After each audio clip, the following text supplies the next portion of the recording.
ভকত সবে মিলি লয় হৰি নাম ইটো হৰি নাম অমৃত সমান ভকত সবে মিলি লয় হৰি নাম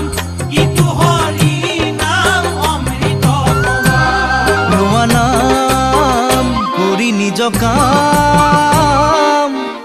মুক্তিত নিস্পৃহ হোৱা নোৱা হৰি নাম